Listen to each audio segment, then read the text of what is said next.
All right, guys, I'm at my farm in Trempealeau County, and today I want to talk a little bit about apple trees. I'm walking through an orchard that I planted. When I say orchard, this is small. I have 9 apple trees in here that I planted, and I purchased these from Mott's Nursery between Woodville and Knapp, I guess. I think it's a Wilson address, but they were like 6-foot barewood trees. Came in here and planted the trees in the springtime. I caged them the day of. You don't want to wait another day or two or a couple weeks. The deer, whatever animals, wildlife you have, will come and mess with them. So you're going to want to cage them right away. And then kind of at the bottom of the trees here, you can kind of see we have a little protector there to help with mice or whatever tries to eat the bark there.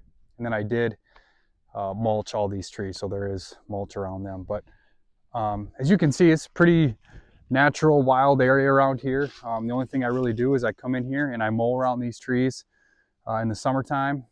And last year was the first year. They've been here for 5 years, but I pruned them last year. And the biggest thing you want to consider when you plant apple trees is the variety. And I did my research beforehand. I wanted to find disease-resistant trees. You know, I didn't want to go through all the work and then, you know, they start dying because of disease. You know, there's fire blight, there's cedar rust, and there's a couple other diseases out there. But for the most part, the trees that I planted here are disease resistant. So I planted the Freedom variety, the Wine Crisp variety, and I believe chestnut crabapple. And you have to make sure you have a variety of trees for pollination purposes. You can't just plant the same type of tree. Typically, you got to have different breeds out here so that they'll cross-pollinate.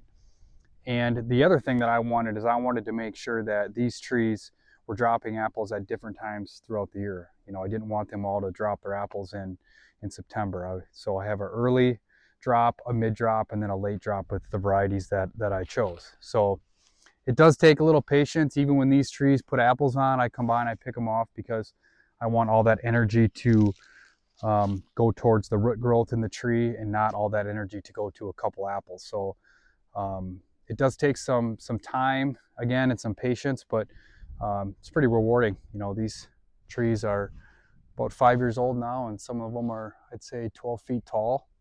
So you can kind of see here, the orchard's kind of in the background. I got a food plot behind me, and then you can kind of see the blind in the corner there.